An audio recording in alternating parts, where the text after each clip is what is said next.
Cette étude, elle va de l'amont jusqu'à l'aval, c'est-à-dire on va vous parler de la production, le moment important, de la transformation, mais aussi de la commercialisation. Donc on va, je pense, décliner toute la chaîne.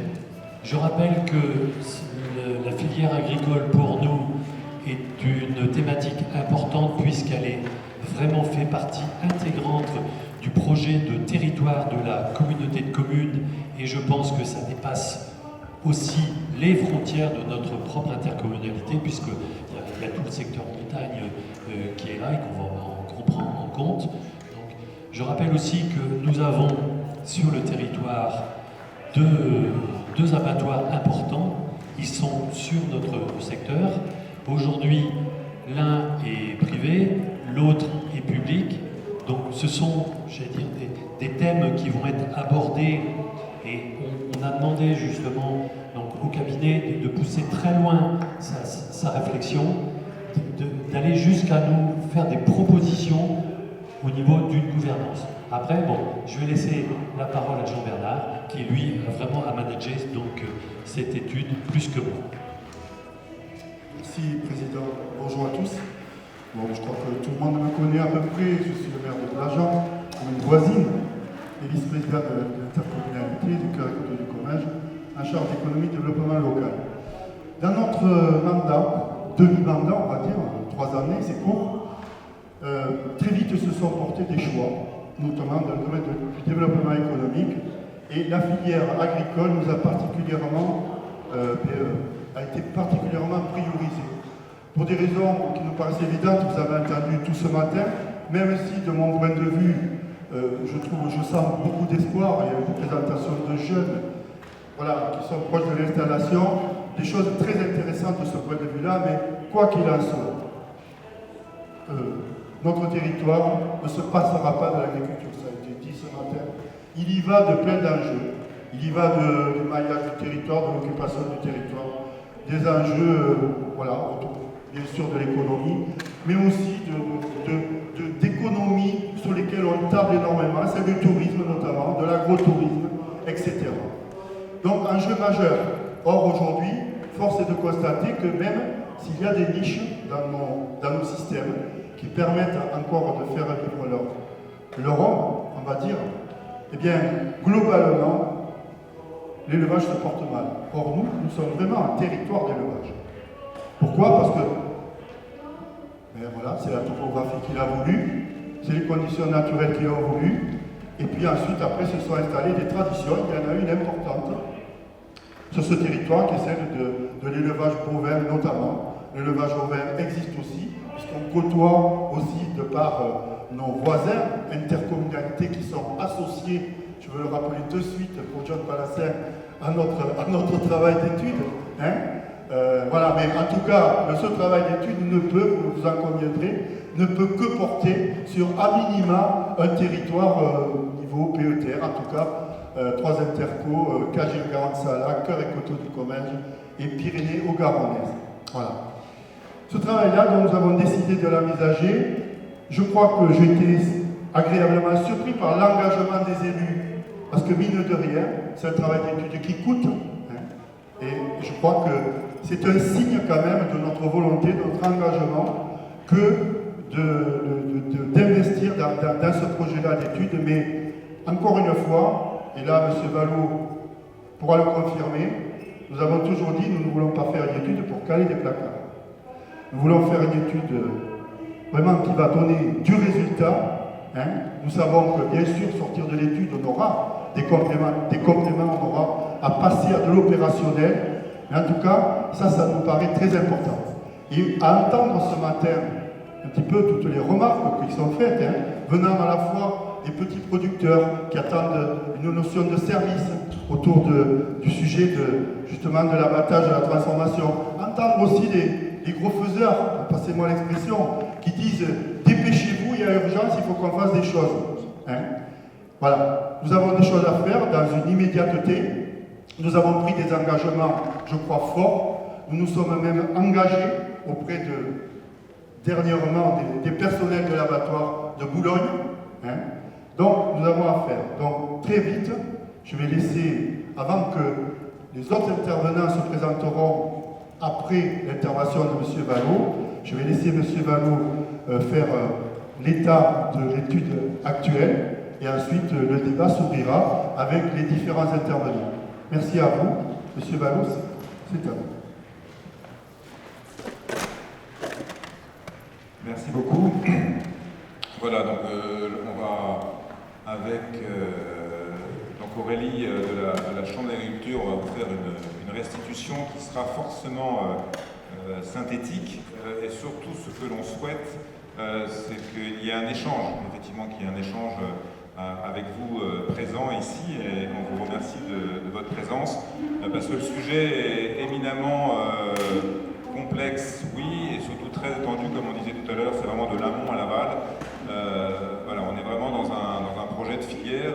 Nous-mêmes, voilà, peut-être deux mots, j'en profite pour qui nous sommes. Nous sommes donc le cabinet Trias-Gressard, c'est un cabinet qui existe depuis 20 ans, qui est sur Lyon, et c'est juste le lieu physique, sachant qu'on rayonne partout, au national voire à l'international. Et un de nos cœurs d'activité, c'est vraiment la structuration de filières valorisées. Voilà, c'est tout à fait dans l'air du temps. Donc ce genre de mission nous va bien. On le conduit à la fois pour des collectivités, on le conduit également sur des acteurs privés, bien sûr. Voilà, on a un champ très large. On couvre toutes les filières. Moi-même, je suis plutôt issu de la filière laitière. J'ai fait mes études pas loin à Toulouse. Voilà, donc du coup, ce qu'on va vous présenter, on va essayer de balayer tous les champs. Il y a la partie amont, et je laisserai d'abord Aurélie nous faire un rapide aperçu effectivement des systèmes de production. Un des enjeux, effectivement, on parlait, ça fait partie, on n'a pas fini tout à fait la mission, ça fait partie un peu du rendu final, ce qu'on appelle le marketing territorial. En un mot, comment on peut améliorer la mise en marché de l'offre du territoire ou des offres du territoire pour servir au mieux les attentes diversifiées des consommateurs et au travers d'eux ou avant eux des distributeurs, des différents types de clients. Voilà, donc ça s'appuie sur deux éléments, ou trois même, le troisième étant essentiel. Le premier, c'est effectivement les systèmes de production, ceux qui sont aujourd'hui, quelles sont les pistes effectivement pour les améliorer, pour qu'ils servent mieux demain effectivement cette demande. Le deuxième élément, c'est bien sûr les outils d'abattage, de découpe, de transformation qui sont essentiels. On en dira un large mot. Et puis il y a également deux autres thèmes effectivement qui sont importants. C'est la question de l'organisation de la filière. Voilà, c'est quelque chose qui commence à se mettre en place, mais il y a encore un large champ devant vous en termes d'organisation de la filière, de l'amont à l'aval sur le territoire. Et puis également la notion qui me tient un peu à cœur de la mise en marché, donc la qualité de la mise en marché, aussi bien de l'amont jusqu'aux outils. Donc comment les éleveurs, les organisations d'éleveurs, les autres structures, les groupements de producteurs qui sont intégrés, qui sont effectivement reliés à des groupes coopératifs. Il y a quand même 4 groupes coopératifs qui sont sur le grand territoire. Voilà, donc la mise en marché à l'amont et puis également la mise en marché à l'aval. Donc quand on parle des outils vers les clients, voilà, tous les acteurs qui ont des ressources, qui ont des compétences commerciales de mise en marché pour servir les différents clients.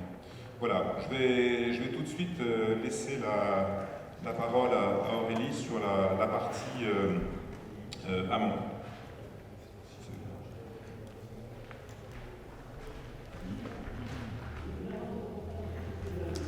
Bonjour à tous, donc Aurélie Blachon, je travaille donc à la Chambre d'agriculture sur la filière bovin-viande. Donc je m'excuse déjà pour les personnes qui représentent la filière bovin-viande ici, je vais être peut-être beaucoup moins bavarde sur le sujet parce que je le maîtrise beaucoup moins bien. Mais je pense qu'il y a des gens compétents qui pourront compléter. Donc j'ai été associée sur la partie diagnostic amont de cette étude avec l'Institut de l'élevage pour donc dresser un état des lieux des systèmes de production et voir notamment les perspectives d'évolution. Donc le territoire du Comminges, c'est un territoire varié de montagnes piémont-pyrénéen, mais de zones de coteaux aussi, où on ne peut pas nier, comme l'a dit M. Castex, que l'élevage est prépondérant et indispensable. Donc je vais passer rapidement sur plusieurs points de diagnostic, simplement pour mettre en avant certains éléments forts. Donc le premier élément fort, c'est le fait que la ressource herbagère est très importante dans nos systèmes bovins et ovins-viande. Et la part d'herbe dans la SAU est très importante et nos systèmes sont relativement herbagés dans ces zones-là. même si bien sûr on a une certaine déprise de l'élevage dans les zones intermédiaires où il y a potentiellement de la concurrence avec les céréales. Et on ne peut pas nier non plus qu'on a une population d'éleveurs qui vieillit, avec une moyenne d'âge aujourd'hui des éleveurs bovins viande à 53 ans, et donc potentiellement des gens qui vont arrêter dans les années qui viennent, et qui ne vont pas forcément être remplacés, puisque la dynamique d'installation n'est pas aussi forte que la dynamique de départ à la retraite. Donc ça, c'est un premier constat. Malgré cela, ce qu'on peut voir, c'est que le potentiel de production, donc le nombre d'éleveurs qu'on a, même s'il diminue en élevage bovin et il se stabilise plutôt en élevage ovin, on a quand même un potentiel de production qui se maintient. Et ça va plutôt à l'encontre des tendances nationales. Donc même si on est un petit département d'élevage, on a un potentiel de production qui est plutôt stable. Et on n'a pas les phénomènes de décapitalisation que connaissent d'autres grandes régions allaitantes. Qu'au fil des années, forcément avec moins d'éleveurs et toujours autant de vaches, on a une restructuration qui s'opère et donc des cheptels de taille de plus en plus importante.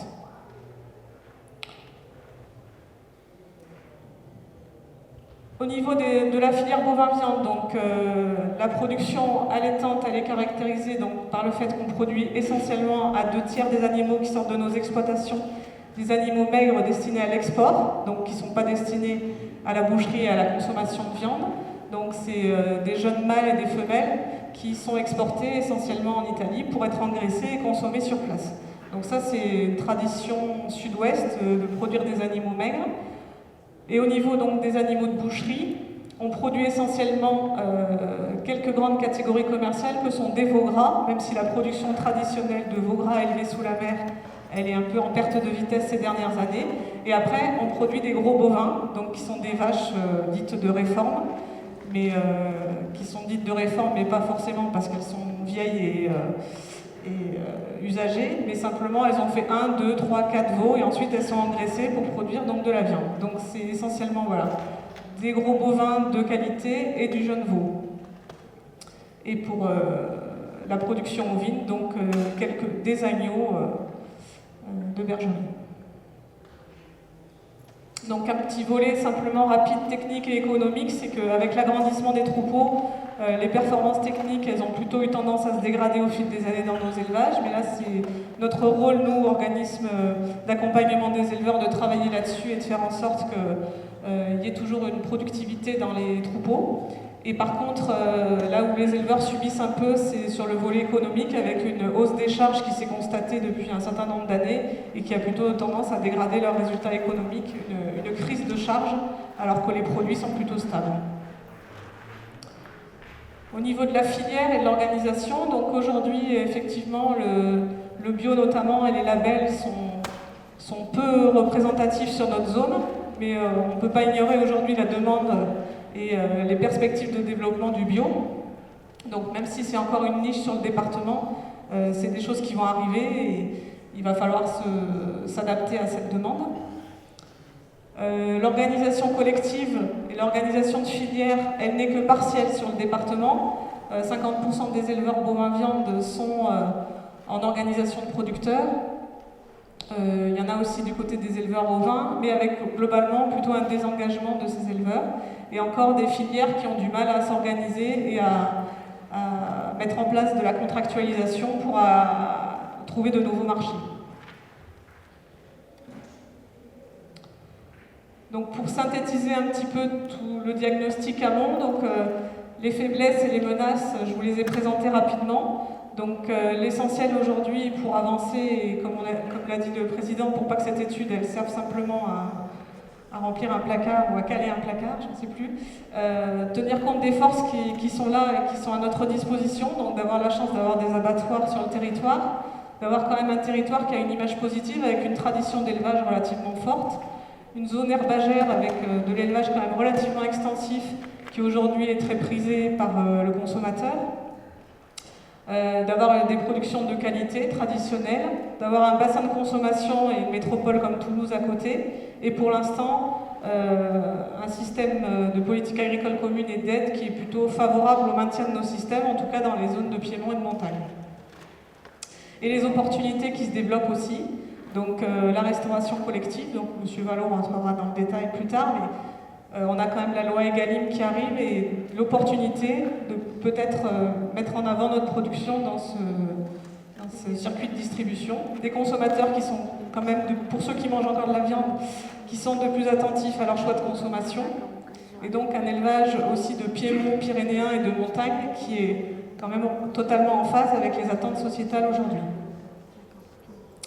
Donc on a fait un atelier avec des producteurs, certains d'entre vous étaient là, où on a essayé de partager avec eux tous ces constats, de faire un bilan de la situation aujourd'hui et de dire qu'est-ce qu'il faudrait qu'on fasse demain pour aller de l'avant, pour améliorer la situation, pour conquérir de nouveaux marchés. Donc la synthèse qui est sortie de cet atelier de producteurs, c'était que l'élevage de demain, il doit être plus professionnel, il doit se forger une image territoriale un peu plus forte, il doit développer la valeur ajoutée, parce qu'aujourd'hui, on produit essentiellement des animaux qui partent à l'export et on ne garde pas la valeur ajoutée sur place. Mais cela, ça passe par une structuration plus forte de la filière pour sécuriser les producteurs et aussi pour répondre aux nouveaux marchés. Donc les pistes notamment dont on a discuté avec les producteurs, c'était que sur la voie mâle, au niveau de nos broutards, on a quand même un débouché à l'export qui est très valorisateur et sur lequel pour l'instant ça paraît difficile de toucher. Par contre, sur la voie femelle, il y a sûrement des choses à faire, puisqu'aujourd'hui on vend des femelles à l'export qui sont très mal valorisées, qui pourraient être engraissées sur place et peut-être répondre à des nouveaux marchés. Globalement, il faut développer l'engraissement, que ce soit sur les bovins ou sur les ovins. Il faut peut-être travailler aussi à la complémentarité entre nos ateliers polyculture, de culture et d'élevage, afin de localiser cette finition et d'essayer de rechercher un maximum d'autonomie alimentaire. Et ensuite, qu'il faut travailler à la valorisation de notre production par une plus grande organisation de l'amont, une contractualisation, une organisation collective forte qui permette de servir des marchés locaux. Donc il y aura un deuxième atelier qui va se réunir courant octobre où on va travailler maintenant sur comment on peut faire évoluer notre production face à ce constat, comment on peut faire évoluer nos systèmes de production, qu'est-ce qu'on pourrait produire qui répondrait à la demande locale des consommateurs. Donc l'idée est d'imaginer peut-être de nouveaux types commerciaux, de nouveaux produits tels que la génisse ou la bourrette, qui pourrait être une catégorie intermédiaire par rapport à notre veau et à nos vaches, qui serait une catégorie intermédiaire qui pourrait peut-être répondre à des demandes de restauration collective ou de grande surface. Travailler le rapport qualité-prix, comment produire à moindre coût, parce qu'on a vu qu'on avait quand même des coûts de production plus élevés que dans d'autres régions, c'est un point défavorable pour nous, et que dans la restauration collective, il y a des contraintes de prix qui sont très fortes, donc il faut aussi que la production s'adapte et tente de produire au moindre coût. Développer peut-être un produit pour un marché, affiner un peu, avoir une offre différenciée. Travailler, comme on a dit, sur l'autonomie alimentaire à l'échelle du territoire. On a la chance d'avoir tout sur le territoire et de pouvoir avoir des complémentarités qui se développent. Pour valoriser nos produits existants, notre viande du Comminges, il y a peut-être à travailler aussi sur une démarcation territoriale. Il y a des démarches aujourd'hui qui mettent en avant la santé et l'environnement sur lesquels on pourrait s'appuyer pour mieux valoriser nos productions. Et il y a, comme je l'ai déjà dit, un travail à effectuer sur l'organisation collective et la contractualisation pour répondre à des marchés.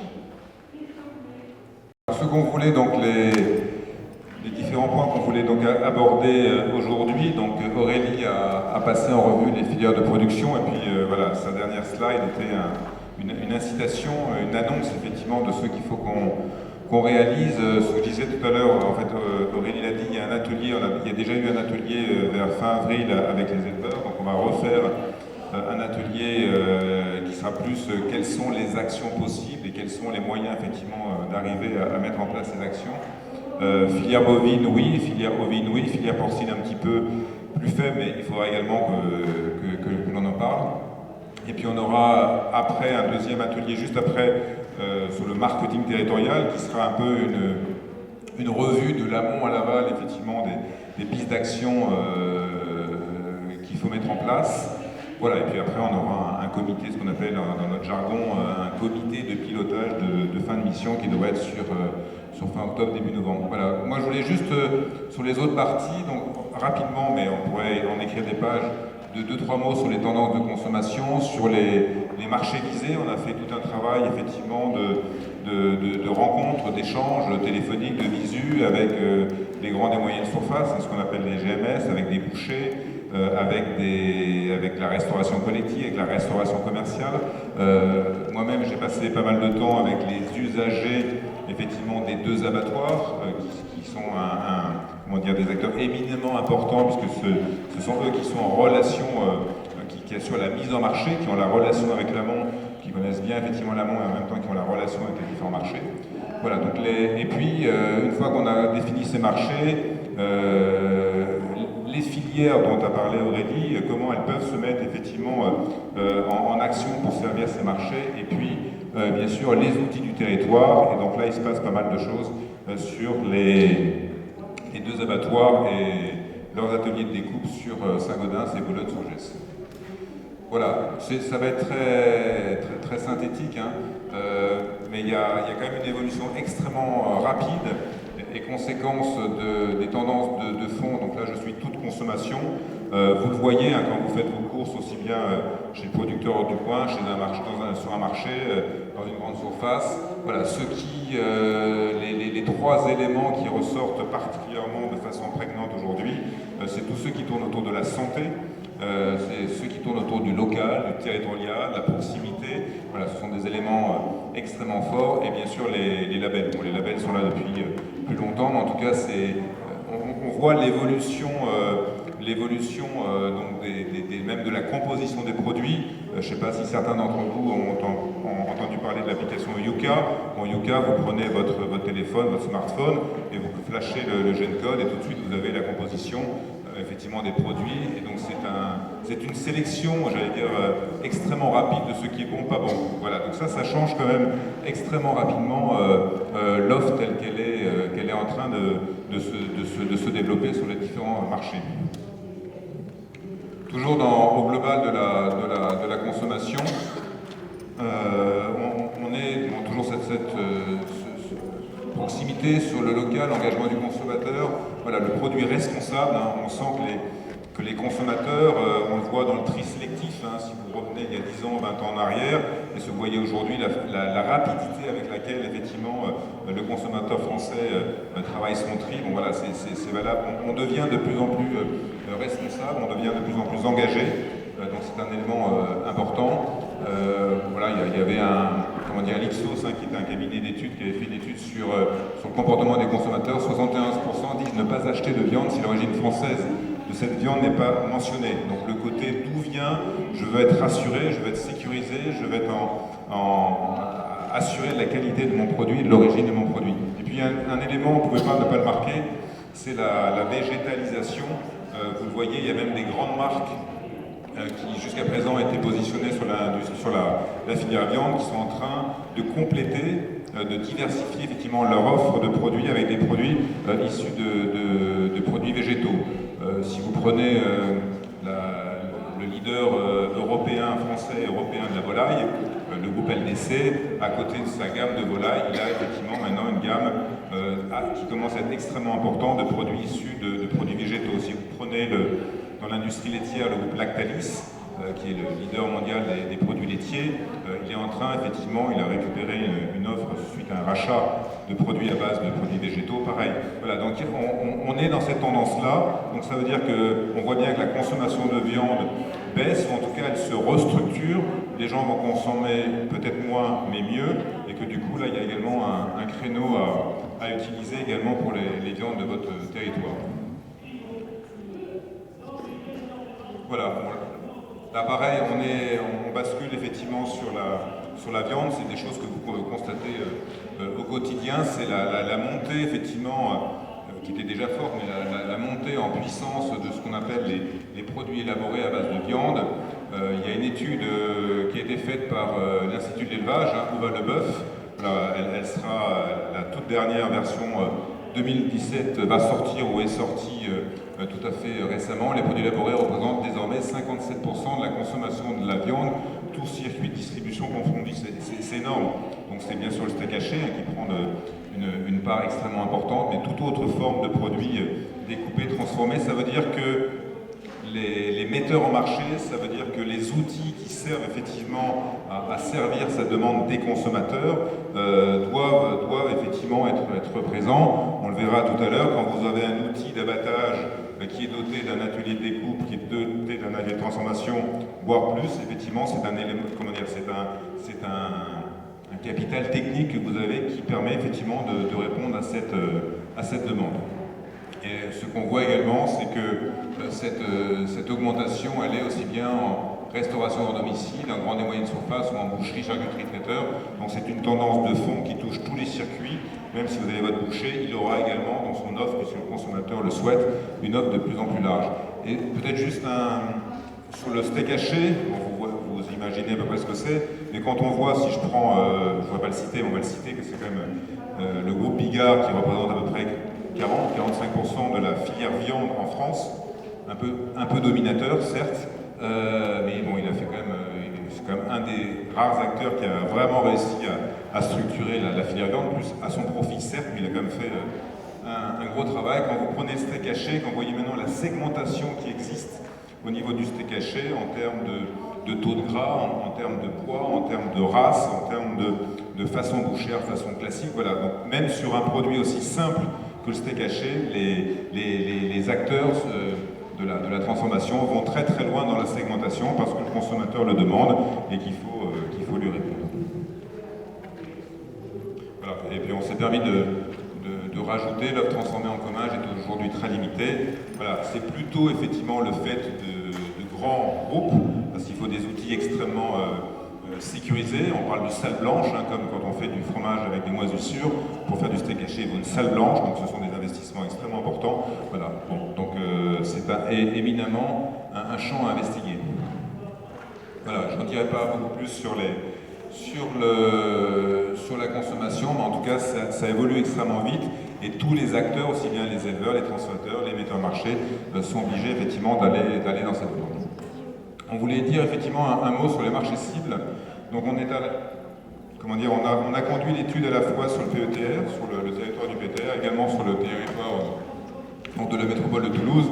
En fait, ce qu'on a cherché effectivement à savoir, c'était quel était le volume, ou le tonnage effectivement de viande qui était consommé. Donc c'est une méthode qu'on utilise au sein de notre cabinet de conseil en reprenant des données INSEE. Donc ces statistiques et INCA, effectivement, c'est la consommation. Donc au travers de ces éléments, on peut recalculer à peu près effectivement la consommation de viande. Donc on arrive à ce chiffre de à peu près 3000 tonnes, 3051 tonnes par an, 2353 à domicile et 699 hors domicile. Juste le à domicile, c'est ce que vous achetez chez votre boucher, chez votre grande surface, ou sur le marché, que vous ramenez chez vous pour la consommer. Le hors domicile, c'est ce que vous prenez au restaurant, à la cantine de votre entreprise ou dans tout restaurant. Voilà, et donc ces 3051 tonnes, on reverra le chiffre par la suite, voilà comment ils se décomposent, des abats, la charcuterie, de la volaille. Et si on prend la viande hors volaille, on est à peu près à 1300 tonnes. Voilà, donc ce qui est consommé effectivement sur le commage, et ce chiffre de 1300 tonnes, beaucoup, pas beaucoup, en tout cas c'est celui-ci qui doit servir à se dire, voilà un peu le potentiel de vente, c'est 1300 tonnes qui sont consommées par les consommateurs au niveau du PET. Oui, je rappelais juste, et c'est important, on le verra après, c'est qu'aujourd'hui, quand vous cumulez ou additionnez effectivement les volumes abattus par l'abattoir de Saint-Gaudens, c'est à peu près 7000 tonnes ou 7005, et l'abattoir de Boulogne-sur-Gesse, c'était à peu près 3000, voilà, on tourne à peu près autour de 11 000 tonnes, donc il faut rapprocher 11 000 tonnes abattues sur le territoire, sur les deux outils du territoire, et les 3 000 tonnes qui sont consommées. Donc ça veut dire qu'il y a beaucoup de produits qui sont abattus sur ces deux outils, bien sûr, qui partent sur d'autres territoires. Donc ça, on est au niveau du PETR de Comminges, et si on fait la même analyse au niveau de la métropole de Toulouse, donc voilà, on a fait le même calcul en partant sur les mêmes chiffres. Voilà, donc là, on est plus à 3 000 tonnes, on est à 27 000, donc quasiment 10 fois plus, bon, c'est assez logique. Et vous avez, pareil, à peu près 12 000 tonnes qui sont uniquement en termes de viande. Donc ça, c'est quelque part votre objectif, c'est de développer les produits Du commage, je dirais prioritairement sur le commage. En général, c'est plus facile d'être déjà bon chez soi avant de vouloir aller un petit peu plus loin. Donc déjà faisons le travail correctement sur le commage et puis après on peut étendre sur d'autres lieux. Mais clairement, il y a quand même il faut trouver sa place sur ces 12 000 tonnes qui sont consommées pas très loin de vos lieux d'abattage. Voilà, donc sur cette zone de chalandise, la stratégie devra davantage s'appuyer sur des opportunités ciblées. On ne vous attend pas, en tout cas il y a déjà effectivement des acteurs, des metteurs en marché qui sont en place, qui ont pris les places.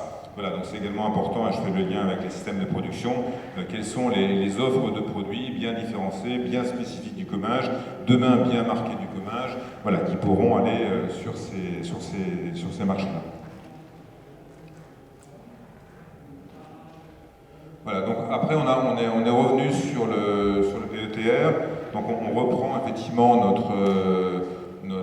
sur les outils. Donc ce qu'on a calculé effectivement, c'est la viande issue des éleveurs du commage et qui sont orientés vers les abattoirs du commage. Donc on est à peu près à 3350 tonnes, comparé à peu près 11 000 tonnes abattues entre les deux abattoirs Saint-Gaudens et Boulogne-sur-Gesse. Ça veut dire effectivement que les usagers, donc les chevillards et autres acteurs, effectivement. Un chevillard, c'est un grossiste en viande. C'est à la fois, il est en lien, effectivement, il a une connaissance précise de l'amont, et effectivement, il est à la fois en relation très forte avec l'amont, et puis en même temps, c'est lui qui assure la mise en marché, auprès des différentes catégories de clients. Voilà, donc ce qu'on voit effectivement, on compare ces deux chiffres, 3350 tonnes à peu près 11 000 tonnes, ça veut dire que les chevillards aujourd'hui, les audits sont sur le territoire, mais bien sûr, il y a des bêtes qui viennent en dehors du territoire, du sud-ouest et même de beaucoup plus loin, en fonction de la qualité de bêtes dont ces chevillards et autres usagers de l'abattoir ont besoin pour servir leurs clients. Voilà, et puis les chiffres en bas sont intéressants, c'est de dire effectivement, on revient sur mon chiffre de consommation sur le commage de 3050 tonnes, finalement ces 3050 tonnes, c'est consommé où?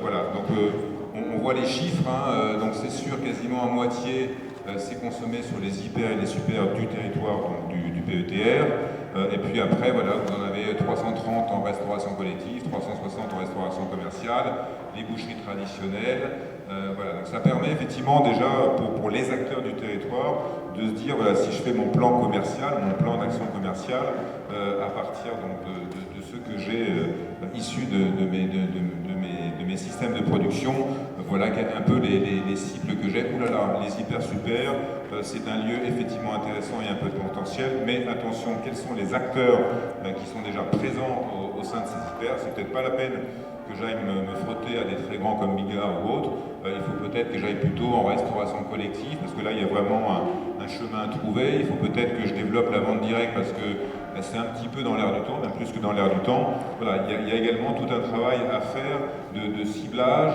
en fonction de l'offre que je peux utiliser, quel marché je vais cibler. Voilà, bon après on est allé assez loin effectivement dans le travail auprès des différentes catégories de clients. Donc là on est sur la restauration collective. Voilà, donc je ne vais pas vous passer effectivement tout le document, mais ce qui est intéressant, c'est une diversité de fournisseurs et un faible lien aux outils d'abattage du territoire. En un mot, la restauration collective aujourd'hui se sert peu, en tout cas se source peu, se sert peu effectivement d'offres venant du territoire. Donc ça veut dire que là, il y a peut-être un champ à investiguer particulièrement fort, et qu'en connaissant précisément ce dont a besoin la restauration collective, on puisse effectivement faire le lien et commencer à mettre en place effectivement des travaux. Donc elle est fournie comment cette restauration collective? Elle peut être fournie par des producteurs individuels, voilà, mais ce qui demande un engagement fort entre les producteurs et les restaurants pour pérenniser l'approvisionnement. Donc nous on va effectivement avoir deux autres ateliers en dehors de l'atelier sur les systèmes de production que va conduire l'Institut de l'élevage avec la Chambre d'agriculture. Nous-mêmes, on a deux autres ateliers qui vont avoir lieu première quinzaine d'octobre, justement pour maintenant voir les plans d'action que l'on peut mettre clairement en avance sur ces différentes catégories de clients. Voilà, c'est clair, ça c'est un élément important. Est-ce qu'on est demain en capacité d'avoir un travail étroit entre des producteurs indépendants ou des groupements de producteurs avec des restaurateurs, avec une chaîne de restauration? Voilà, est-ce que c'est possible, pas possible? Voilà, ce sont des choses à bien calibrer. Ensuite, vous avez les organisations de producteurs. Alors, il y en a une qui revient un petit peu plus souvent dans les entretiens que l'on a eus ou les échanges que l'on a eus, c'est la SICA pyrénéenne, voilà, qui est à Tarbes.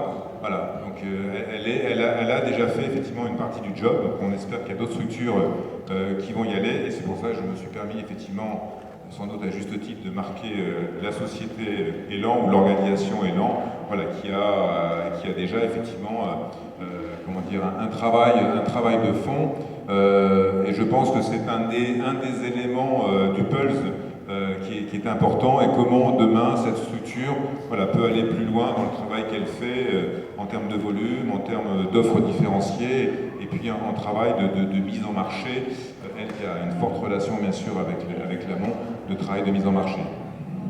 Et puis donc les grossistes spécialisés ou généralistes, donc des locaux plus ou moins liés aux abattoirs du Comminges et dont le sourcing est plus large que le Comminges, bon bien sûr type Chevigard. Et après ce qu'on appelle les GASC. Alors les GASC, ce sont les grossistes à service complet. C'est un Pomona. Vous voyez souvent des camions Pomona sur la route. Voilà, ce sont des grossistes qui font le métier de faire le métier de la relation entre l'amont et l'aval, et en même temps, pour qu'on dit service complet, il propose des services. Ça peut être de la découpe, ça peut être de la gestion d'un point de vente, ça peut être du conditionnement. Voilà, ce sont pour ça on les appelle il y a Pomona, Créneau, et je cherche le troisième. Voilà sur la partie restauration collective. Donc si on fait le même travail sur la restauration commerciale, voilà, donc c'est les restaurants indépendants essentiellement. S'il y a les grandes chaînes dans la restauration commerciale, vous avez ce qu'on appelle les chaînes de restauration, les McDonald's, les Burger King et autres acteurs. Et puis vous avez tous les restaurants indépendants qui sont seuls ou qui sont groupés par 2 ou 3. Voilà. Et donc là, ce qu'on disait, c'est que pour développer des filières de proximité, il est indispensable de rassembler restaurateurs et producteurs motivés au sein d'un système qui permet de donner de la visibilité sur la disponibilité des produits. Voilà, il y a toute la question, notamment, je parlais à l'instant d'Élan, c'est un travail qui est fait de planification, quelles sont de la disponibilité, de la planification, voire de la contractualisation, pour être assuré qu'en semaine 42, effectivement, on aura effectivement l'offre disponible pour servir ses clients, de planifier donc les menus et les achats, d'avoir l'organisation commerciale et logistique. On revient toujours, pour ça tout à l'heure, je me suis permis d'insister sur la notion de mise en marché, de metteur en marché, c'est essentiel. Ce sont des gens qui connaissent les clients, qui connaissent ce dont ils ont besoin, et qui sont en capacité effectivement derrière d'aller voir effectivement sur l'amont, sur les outils, comment ils peuvent servir ces différentes catégories de clients. Donc sur la GMS, alors la GMS dans une grande et moyenne surface, vous avez je vais pas faire ça, bien sûr. Vous avez différents rayons. Voilà, vous avez le rayon boucherie traditionnelle.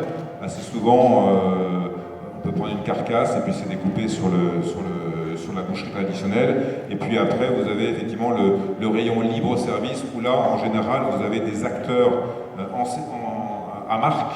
Vous avez la marque Bigard, la marque Socopa, la marque Charal, vous avez les marques de distributeurs, vous avez Escalope Carrefour ou autres produits d'autres marques de distributeurs. Voilà. Donc il y a quand même au sein de la GMS des rayons très différents et des offres très, très différentes. Et puis entre un Carrefour qui est plutôt un acheteur centralisé qui va acheter des gros volumes, et puis un Carrefour Market, ou un Leclerc, qui sont plutôt des indépendants ou des franchisés, voilà, ils ont une autonomie effectivement d'achat plus forte qu'un grand hypermarché Carrefour, ou Auchan ou Casino. Voilà, donc là aussi il faut bien connaître quelles sont les politiques d'achat différenciées des différents acteurs de la grande distribution. Voilà, donc au niveau donc, du rayon traditionnel, on recherche des carcasses, il y a peu de PAD prédécoupés. Les races, on retrouve dans l'Aquitaine, Yvelines, Gascogne, des laitières parfois sur des promotions traditionnelles. Les signes de qualité sur les rayons traditionnels, pas forcément un critère fort de sourcing, même le port label avec la centrale, ça vaut rien par rapport à nos ports de Noust et du Roc qui sont plus accessibles et pas si co. Bon, ça c'est un verbatim, quelque chose qui a été exprimé par un des acteurs. Là, j'en profite parce qu'il y a effectivement le port du Roc qui a été noté. Je pense que si on reste sur le port, entre le port qu'on appelle NPB, un marché du port breton qui est un peu le port charcutier standard, le port nord de Bigorre qui est à notre extrême, il y a également des acteurs, des éleveurs notamment, effectivement, qui sont en capacité de faire des produits différenciés. Il n'y a pas forcément un cahier des charges type ce qu'on retrouve sur des labels ou des appellations, voilà, mais qui sont quand même des produits de qualité. Voilà, donc ça veut dire que les acheteurs de la grande distribution sont également intéressés d'avoir ces ports, pas forcément des ports labels, mais des ports avec un travail de finition particulièrement important. On a des volumes plus variables avec les saisons touristiques. Voilà. Et puis les fournisseurs, soit effectivement j'achète à la centrale, voilà, je ne me fatigue pas, j'achète à la centrale, je commande et c'est la centrale qui livre tout, donc c'est quelque chose qui est extrêmement bien organisé, mais par contre il faut se faire référencer, et hop, on repart sur la question de la mise en marché, de la ressource commerciale, de la compétence commerciale pour aller réussir à se faire référencer auprès d'une centrale, d'un grand distributeur. Vous avez, Bigarcas, bien sûr, c'est un opérateur majeur, des grossistes et chevaliers locaux, effectivement, qui livrent toujours la GMS plutôt sur le rayon traditionnel, et puis, local, une notion souvent reliée à la localisation du chevillard du grossiste, la zone d'élevage des animaux est peu mise en avant par les grossistes, peu de lisibilité de la place des bêtes du commun sur ce marché. Voilà, clairement, ce que eux disent, voilà, c'est qu'il y a un travail de fond également à faire sur l'identification de l'offre du commun. Je crois qu'il y a un travail, je suis sûr même, qu'il y a un travail qui est fait en parallèle sur comment on identifie. Bon, après, il faut savoir ce qu'on identifie, que le produit qu'on identifie est particulièrement différencié pour qu'on puisse lui coller quelque chose de vrai et qui soit effectivement attractif par le consommateur et qu'on mette un peu les moyens derrière pour le faire connaître. Voilà, donc ça c'était un aperçu assez rapide, mais on revient toujours à cette question de... On a chiffré les volumes sur les différentes catégories de clients, c'est important. Donc au metteur en marché de bien cibler, tiens, moi je vais plutôt cibler telle ou telle catégorie de clients, et puis après on a travaillé un peu plus de façon qualitative sur chaque catégorie de clients. Voilà effectivement comment ils se sourcent aujourd'hui et comment moi je peux m'intégrer sur ces différents des filières. Voilà, donc ça c'est la clientèle, et donc maintenant il y a deux pieds sur lesquels il faut s'appuyer. C'est d'une part les filières, donc on revient au système de production, et puis les outils. Alors je ne sais pas, pardon, avant on avait dit tout à l'heure qu'on faisait, est-ce que sur cette partie...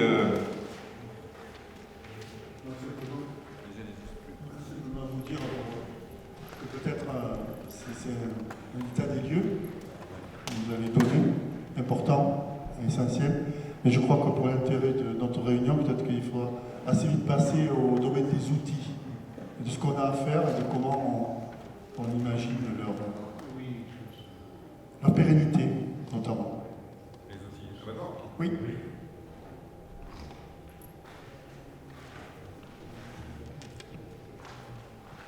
Voilà, donc je disais deux pieds dans le...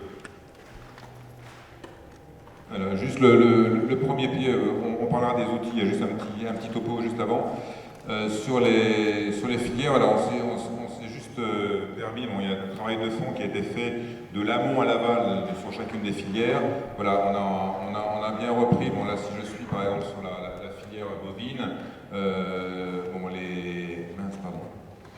sur la partie point fort, point faible, et justement sur les pistes d'action, développer la collaboration avec les groupes coopératifs pour réintégrer les flux sortant du territoire aux outils d'abattage locaux. Les groupes coopératifs sont particulièrement présents effectivement sur le territoire. Vous avez Vivado, vous avez Euralis, vous avez Arteris, vous avez Arcadie Sud-Ouest. Voilà, donc ce sont des structures importantes présentes sur le territoire. Poursuivre le développement des associations d'éleveurs et accompagner leur démarche commerciale auprès des différents marchés en filière conventionnelle et en filière bio. Voilà, tout à l'heure on faisait référence effectivement à Elan qui a déjà depuis assez longtemps effectivement une démarche commerciale. Il y a un autre groupement effectivement qui s'est créé, EBSO, donc éleveurs bio du Sud-Ouest. Là aussi on est sur un marché bio encore faible aujourd'hui, mais c'est un vrai potentiel, donc comment effectivement on le développe. Amorcer un travail de co-construction entre les différents acteurs de la mise en marché amont et valider une démarche différenciée sur le veau, sur la mer, famille du commage. Voilà, c'est un élément, c'est un capital qui a existé fortement, qui est toujours là. Voilà, c'est clair, ces éléments sur lesquels il y a moyen de se différencier sont essentiels. Bon, ça je vous le passe.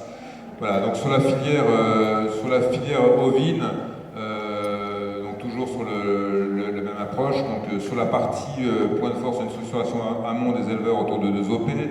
Il y a cette organisation de type interprofessionnel, donc la COPIC, qui donne pour mission la promotion de l'identité du territoire à travers la gestion et le développement de la filière ovine. Voilà, donc il y a une structure qui existe, qui peut faire effectivement un travail de fond, et une commercialisation de l'agneau des Pyrénées, avec un projet en indication géographique protégée, avec un metteur en marché principal. Voilà, là aussi, il y a un élément différenciant l'agneau des Pyrénées, voilà, qui est partagé sur différents territoires, voilà, sur lequel l'offre du commun peut également s'appuyer. Point important, je me suis permis de le mettre, profusion de labels. Le consommateur peut être vite perdu quand il achète un produit s'il y a trop d'éléments. Sur la filière, effectivement, sur la filière agneau, voilà, il y a effectivement énormément d'offreurs de territoires différents, au national, sur tous les territoires de France. Voilà, donc attention, donc il y a l'agneau des Pyrénées, il y a l'agneau de lait des Pyrénées, il y a des marques commerciales, voilà, qui peuvent perturber la lisibilité de l'offre, donc il faut quand même faire un travail, attention à faire ce travail d'identification de l'offre pour que le consommateur ne soit pas perdu. Voilà, et puis forte orientation des productions sur les circuits confessionnels également, on est sur la filière ovine. Et pistes d'action, donc optimiser l'organisation amont, suivi technique et conseil, ramassage des agneaux, centre d'allottement et poursuivre le travail de la COPIC sur la mise en marché. Voilà, on revient toujours à ce travail, effectivement, d'aller au contact de la clientèle. Et puis sur la filière porcine, voilà, on a essayé de poser quelques éléments. Voilà, un tissu de quelques éleveurs professionnels avec une offre qualitative différenciée, positionnée entre le porc charcutier et le porc nord de Bigorre, ce dont je parlais tout à l'heure. Il y a effectivement, c'est important en tant qu'offre du commun de pouvoir se dire je me repose sur du bovin, sur le veau, sur la mer, sur l'agneau, sur le porc. Voilà, il y a effectivement des démarches d'éleveurs, d'offres effectivement de qualité. Une valorisation accessible en produits transformés. Je crois que c'est 70%, 80% du porc qui est transformé en produits transformés. Donc je veux dire que c'est sur lequel, en charcuterie, sur lequel il y a une valorisation. Potentiel de sélection raciale, race privative. Voilà. Par contre, une filière porcine qui est peu développée, moins dynamique de la filière sur le territoire, contraintes administratives très lourdes, forte baisse des élevages, et Midiport, l'association centrée sur la filière porc charcutier. Il n'y a pas aujourd'hui effectivement une interprofession qui travaille fortement sur une offre de porc différenciée. Voilà, on est plutôt sur du porc charcutier, ce qui n'est pas effectivement le profil de l'offre principale. Donc les pistes d'action ont besoin de soutien de la filière par l'administration, l'interprofession, pour développer cette offre alternative et promouvoir cette offre alternative au potentiel volume plus important. Voilà, c'est un aperçu rapide sur la partie. Donc, là, je vous ai parlé de la partie amont, mais c'est clair qu'on a descendu effectivement jusqu'à l'aval pour voir les filières, comment elles peuvent se développer sur l'ensemble des circuits. Et puis le dernier sujet qu'on voulait aborder, c'est les outils. Donc aujourd'hui, vous connaissez les 2 outils qui sont sur le territoire. Hein. Donc vous avez l'outil de Saint-Gaudens qui est en régie municipale et donc qui a abattu 7000 à peu près 8000 tonnes, un petit 8000 tonnes en 2018, qui a une activité de découpe somme toute limitée de 100 tonnes et qui a également un atelier de transformation steak haché, mais là aussi également limité. Donc c'est un outil. Alors, je ne vais pas l'appeler grande série, même si je l'ai marqué voilà, mais qui est plutôt configuré pour faire des volumes d'abattage importants. À côté, vous avez effectivement un Boulogne-sur-Gesse, donc un acteur privé, avec un volume d'abattage en 2018 à peu près de 3000 tonnes, qui a en fait qui a des outils très très différents. C'est une offre complète. Je suis en abattage, en découpe, en transformation, même en distribution, puisqu'il y a une activité de boucherie détaillant qui existe également. Donc aujourd'hui, à peu près 600 tonnes en découpe, 100 tonnes pour son activité en propre et 500 tonnes pour l'activité donc sur d'autres clients. Activité de transformation en plat cuisiné. Voilà, donc là aussi, j'aime bien employer ce terme de capital. C'est un outil qui a son intérêt parce qu'il est sur l'ensemble du maillon de la transformation. J'abats, je découpe, je transforme, je distribue. Voilà, donc c'est quelque chose qui a effectivement son intérêt.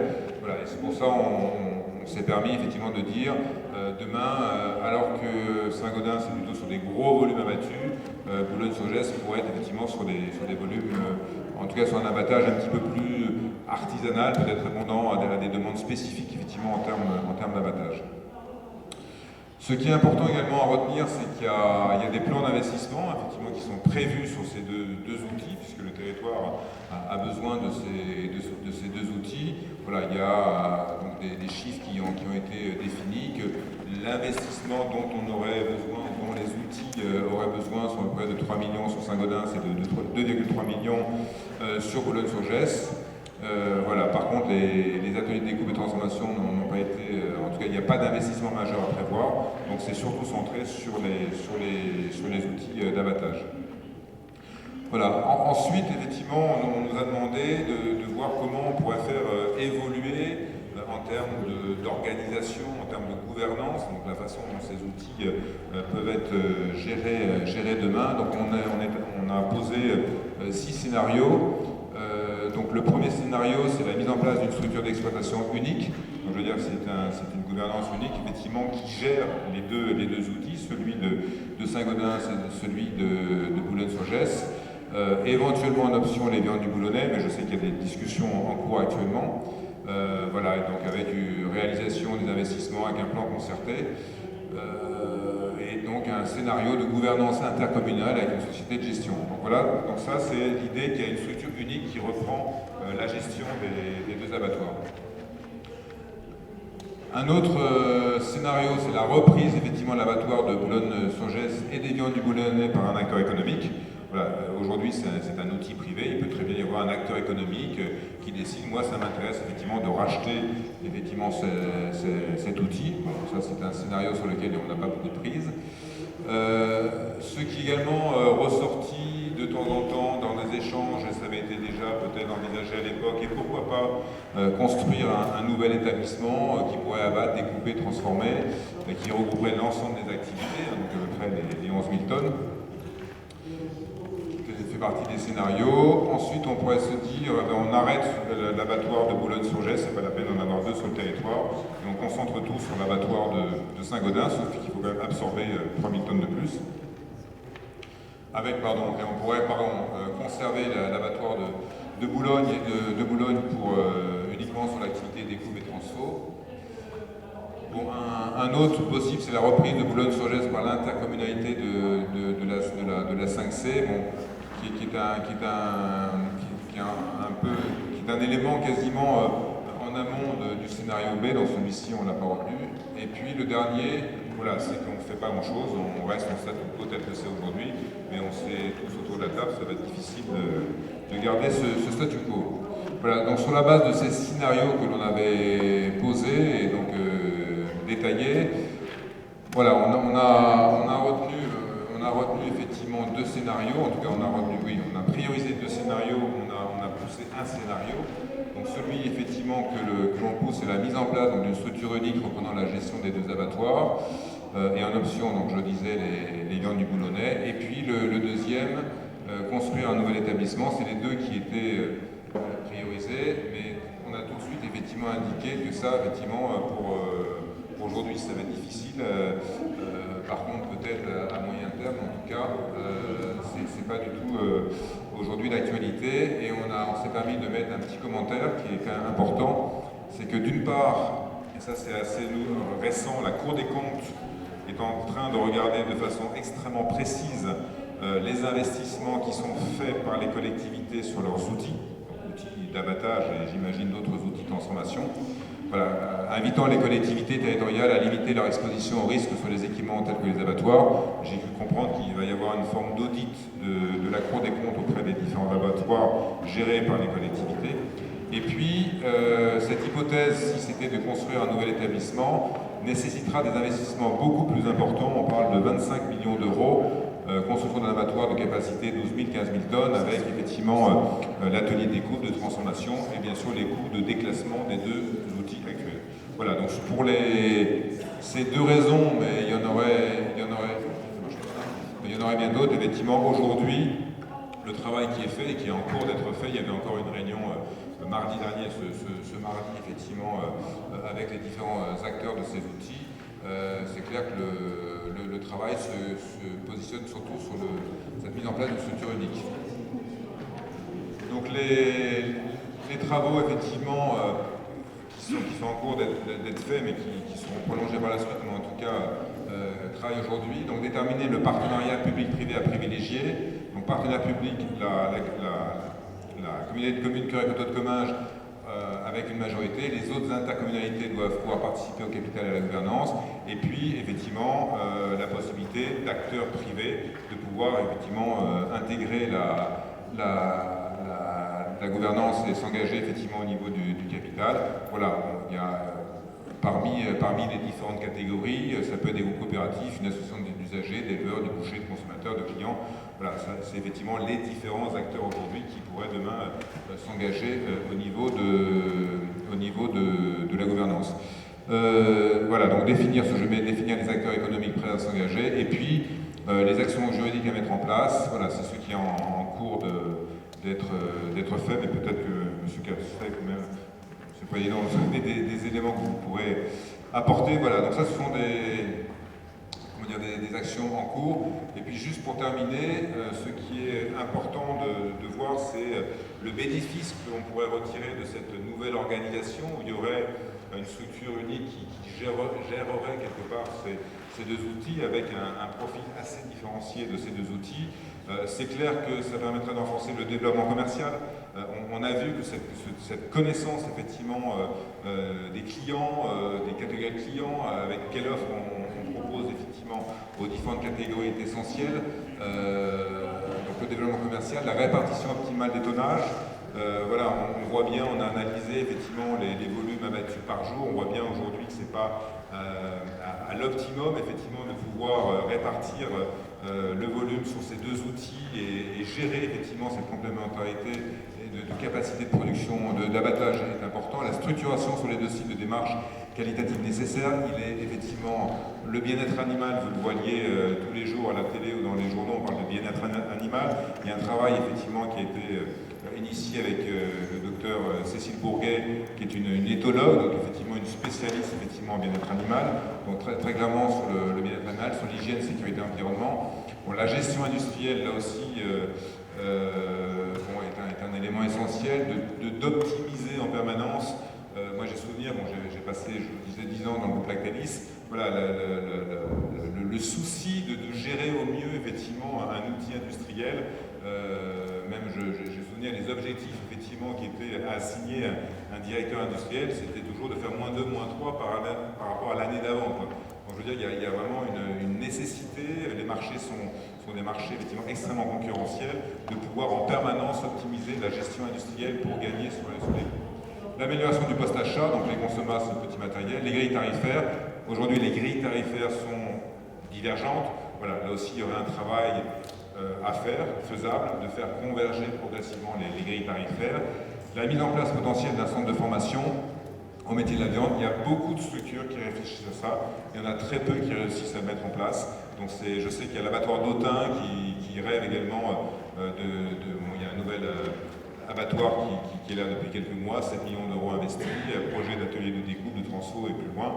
Voilà, là aussi, ils ont une volonté de développer un centre de formation. Donc c'est quelque chose, là, on a répondu à un appel d'offres dans l'Aubrac, pareil, on rêve effectivement de créer un centre de formation. Voilà, donc ce sont des choses qui sont importantes parce qu'aujourd'hui, c'est un métier difficile, le métier d'abatteur. On a du mal effectivement à recruter, donc c'est extrêmement important effectivement de pouvoir avoir sous la main les personnes en capacité de faire tourner, de gérer bien sûr, et également d'être sur les tâches effectivement au sein d'un abattoir. L'amélioration de l'offre client et la capacité de servir les différentes catégories de clients, et puis grâce à ce projet industriel territorial, la capacité d'attirer de nouveaux acteurs. Quelque part, vous êtes sur un territoire avec tout un tas d'autres d'autres abattoirs pas très très loin de vous. Donc le fait de dire, tiens, il y a sur le territoire du Comminges 2 outils bien gérés qui ont mis en place des investissements, vont attirer des clients qui vont dire, bah, tiens, ça m'intéresse d'abattre sur ces outils parce que ce sont des outils qualité. Ça va intéresser des éleveurs qui vont dire, ah, mais tiens, je sais qu'ils ont une qualité de la relation avec l'amont, avec les éleveurs, ils ont une qualité de traitement des bêtes, donc ça m'intéresse. Voilà, donc il y a également ce côté image qui va forcément attirer de nouveaux acteurs. Voilà, c'est forcément rapide, trop rapide, mais c'est voilà, pour vous indiquer effectivement un petit peu voilà, les différents travaux qui ont été faits sur l'amont, sur la connaissance des différents clients, sur la façon dont les filières fonctionnent de l'amont à l'aval sur les 3 filières, et bien sûr tout le travail sur les outils. La mission n'est pas terminée, et je reprends le propos de M. Castex tout à l'heure qui disait voilà, il faut qu'on soit vraiment en action, puisque le jour où on va se retirer, ben, il faut qu'il y ait derrière, en fait, il faut qu'on puisse vous livrer quelque chose qui vous permette de dire voilà vraiment les priorités d'action sur les différents champs. Voilà, et j'espère de tout cœur qu'on va y arriver avec vous tous acteurs ici présents et d'autres. Et donc on a 3 ateliers, même 4, sur le mois d'octobre pour finaliser ce travail, qui ne sera jamais fini. En tout cas, on aura essayé de poser quelques pistes.